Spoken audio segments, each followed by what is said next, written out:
Welcome back to another episode of Rock Boys Football in classic Dan Lanning Oregon Duck fashion. Plenty of fireworks going off for the Oregon Ducks on National Signing Day. And let's just be real clear about it.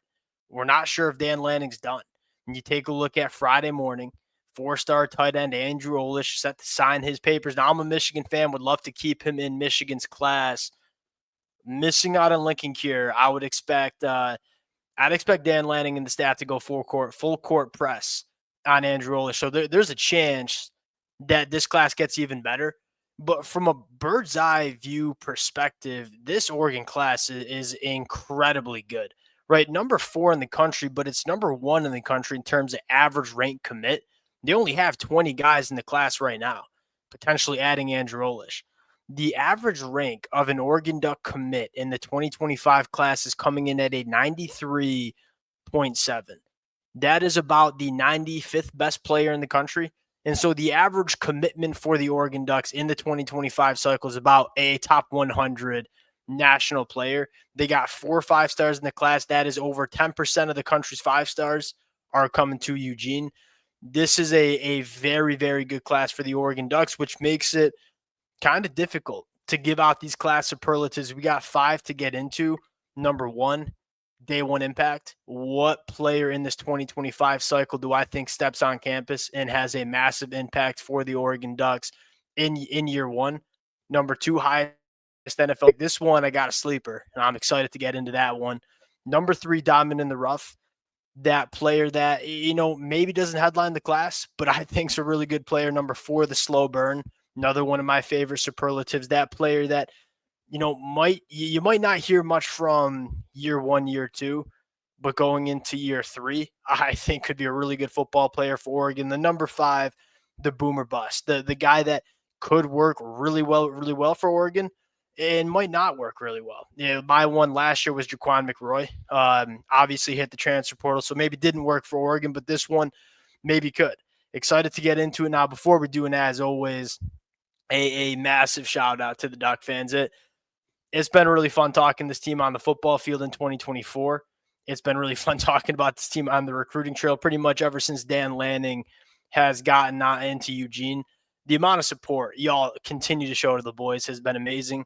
Appreciate you guys. If y'all do enjoy the content, consider subscribing to the channel. Without further ado, let's get into this one, and let's start with the day 1 impact. And I don't think you can go anywhere else than Dakorien Moore. And there's a couple of different things which make me go with Dakorien Moore. One, this kid is just a special wide receiver. He's the number 1 wide receiver in the country for a reason. We've seen a lot of true freshman wide receivers, specifically this year, kind of translate quickly to the collegiate level. But then you look at Oregon's wide receiver, Tez Johnson moving on after this year, Trayshawn Holden moving on after this year, Evan Stewart, TBH. We're not really sure if he's going to move on or not. I think we certainly wouldn't blame him for going to the NFL draft after this year either. So there's a real possibility that Oregon is looking to replace the main pass catchers in this offense going to 2025. There's a lot of young talent that I like on this roster.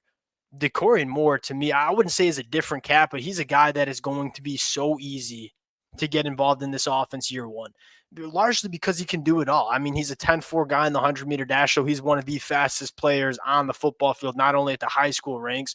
He will be the same fastest player when he gets to the Big Ten.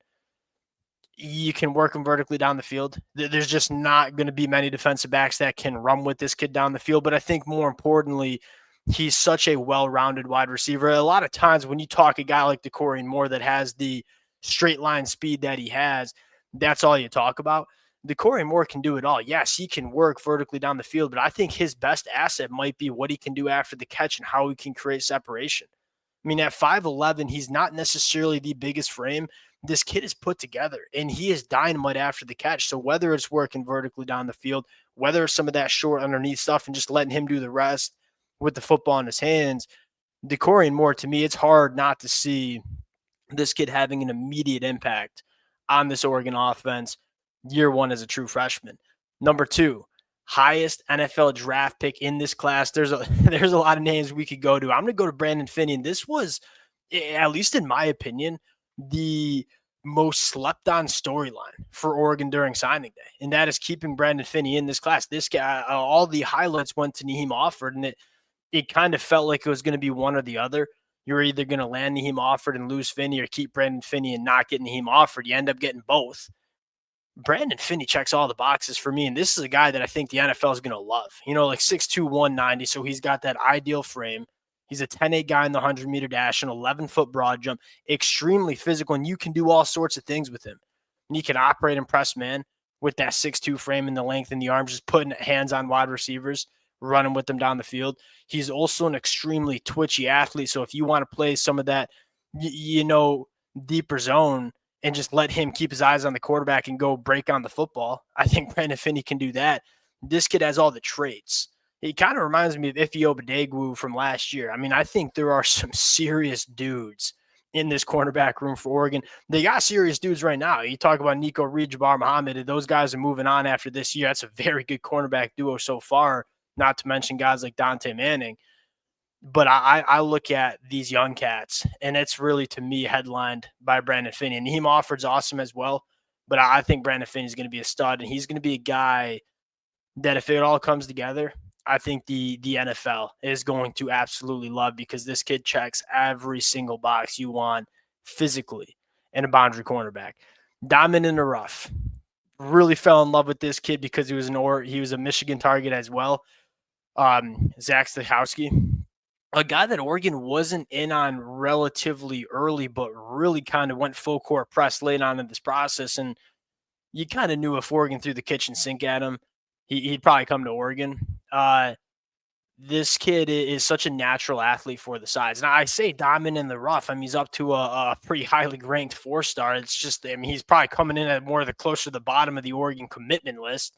But he kind of started out as a very under-recruited P4 guy over the last couple of years, really jumped onto the scene as a senior.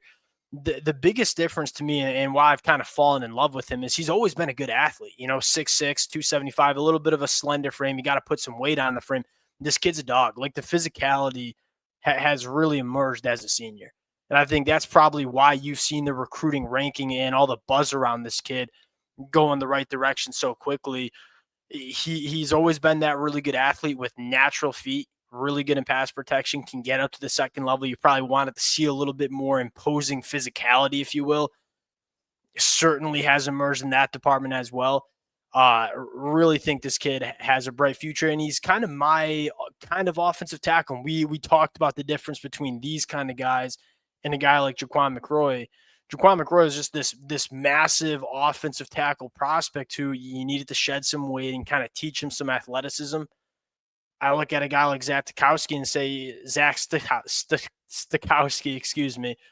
say he's a great athlete. We just got to put some weight on him, and you're going to do it the right way when he gets to Oregon. Really big fan of this kid. Diamond in the rough for me. Slow burn. Last year was Elijah Rushing. We're going to go to a very similar prospect and Toby Hastrup. He reminds me, and I'm not sure if Oregon fans are too familiar with this name, but David Ojabo from Michigan. Now he's playing for the Baltimore Ravens, emerged as one of the better edge rushers in college football a couple of years ago. This kid's brand new to football, and that's kind of why he's a slow burn guy. I don't think he steps on campus and immediately makes an impact. But, man, when he puts it together, and this is kind of the trajectory that David Ojabo had. He got onto campus. You didn't really hear anything from him over the first 2 years because he was new to the sport, this freak athlete that needed to learn the sport of football more. When it clicked for David Ojabo, it wasn't just like, oh, he's emerging. It was like, you didn't hear of him, and now he's all of a sudden like emerges as one of the best pass rushers in the entire country in the college football landscape. That's kind of how I see it with Toby. He's a guy that just started playing football going into his senior year. He's 6'4", 230, runs a 10.93 in the 100-meter dash. The get off the line of scrimmage is incredible. The power in his hands is really, really impressive for a guy that you kind of think of as more of a twitchy, lengthy edge rusher. If you can kind of put it all together and you take this really good athlete and create a really good football player, the sky's the limit for Toby Hastrup. And again, I think it might take a year or two to get that football player in him. But when that happens, I think we're going to be hearing a lot about Toby Hastrup over the next couple of years. Last one I want to go to, Achilles Smith Jr., kind of a fascinating prospect.